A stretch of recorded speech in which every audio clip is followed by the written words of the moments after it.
Following a series of colourful accusations from being just terrible to absolutely relentless, Meghan's once again in the hot seat. This time she's under fire for her alleged behaviour as a boss.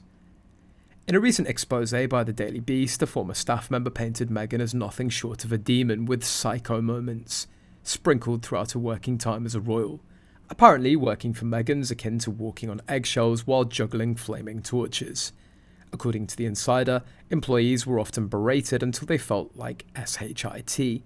It seems that Meghan's idea of leadership involves raising voices and lowering morale, which for some reason isn't exactly the best practice in workplace management. One particularly bold ex-staffer who supposedly worked in the palace during Meghan and Harry's time there shared that there were definitely bad, even psycho moments. They even threw in a hint of sympathy mentioning Meghan's past admission of suicidal thoughts, as if that somehow makes her behaviour more palatable, because nothing says, "I'm sorry for screaming at you," quite like, "but I was sad too."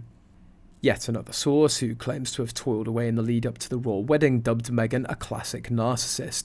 This insider claims that getting a staff to sing her praises in magazines was a key tell. "She's lovely when things go her way, but a demon when they don't," they lamented. You know, it's almost charming how Meghan's turned the royal motto of never complain, never explain, into complain loudly and throw tantrums. And let's not forget the florist who reportedly faced the wrath of Duchess Demon for simply sharing a minor detail about a bouquet online. Imagine being screamed at for half an hour over a flower arrangement. That's some impressive dedication to the royal aesthetic, but apparently it's not enough to avoid a major meltdown. The poor florist must have felt like they were being treated like an errant child rather than a respected professional. Prestige be damned.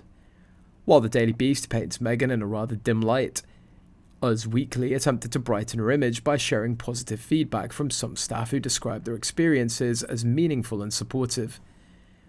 But if there's one thing the ex-royal couple's mastered, it's the art of selective storytelling.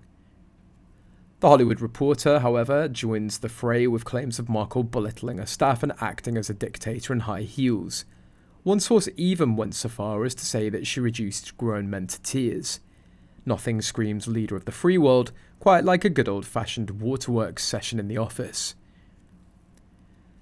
Despite all of this, Meghan and Harry have managed to maintain a revolving door of staff, leading us to question if her charm is as potent as she thinks.